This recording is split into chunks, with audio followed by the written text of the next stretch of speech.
Quando nós temos o a da função negativo, coeficiente angular, um número negativo, nós temos que a inclinação da reta muda, nós vimos anteriormente, e aí a gente faz a mesma estrutura, né?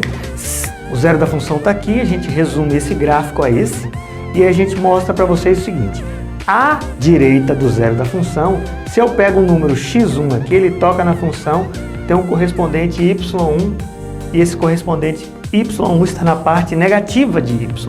Mesma coisa vai acontecer aqui, e para qualquer número à esquerda do zero da função,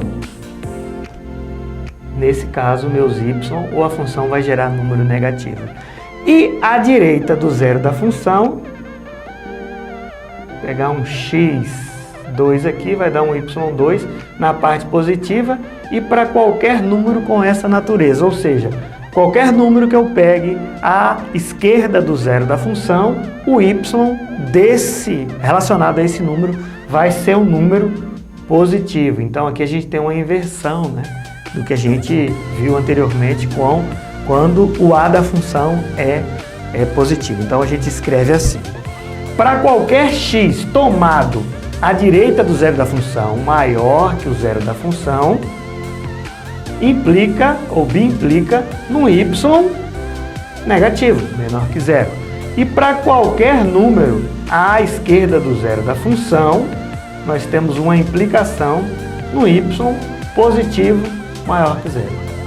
À esquerda gera um y positivo, à direita gera um y negativo. E em cima do zero da função, quando o x assume exatamente o zero da função, né, o y assume exatamente o zero da função, o y assume exatamente o zero, porque o zero da função tem essa característica, né? Por isso que ele chama zero da função, ele faz o y ser zero.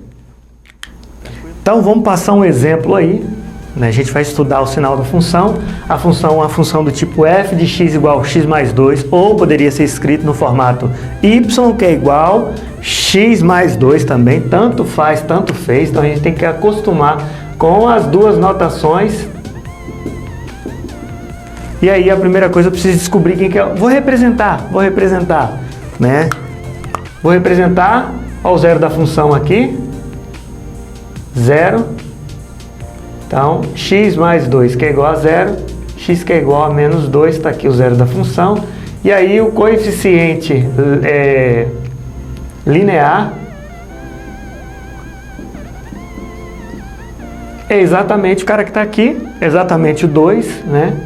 B é igual a 2, isso quer dizer que a função tem um gráfico assim. Corta o x no ponto menos 2 e corta o y no ponto 2, né? Que é exatamente em B. Então, esse aqui é o gráfico da função. Beleza. Isso quer dizer o seguinte: eu poderia resumir isso aqui a só isso, fica melhor para a gente estudar, né? Apenas ao zero da função, vou colocar aqui, menos 2, a inclinação é mais ou menos assim. E aí a gente estuda naquele sentido, né? À direita do zero da função, o y vai dar, peguei um número à direita, o y vai dar positivo. Peguei um número à esquerda do zero da função, o y vai dar negativo.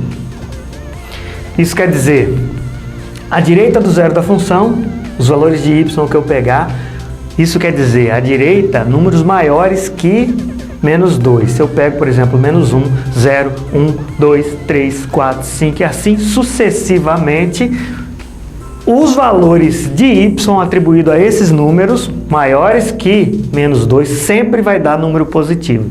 E se eu pego um número menor que menos 2, menos 3, menos 4, menos 5, menos 6, assim sucessivamente, a gente vai ter números negativos da função atribuído a esses números. Então, isso aqui é estudar o sinal. E a gente escreve esse estudo sinal da seguinte forma, né?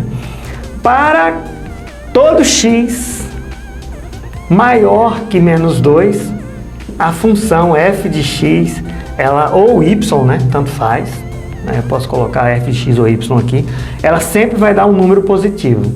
Para a função, para x, né? Menor que menos 2, a função y vai sempre gerar um número negativo. E para x igual a menos 2, o y vai ser sempre igual a 0. E aí a gente faz o estudo, né? Fizemos, né, o estudo do sinal dessa função, né? E é nesse formato.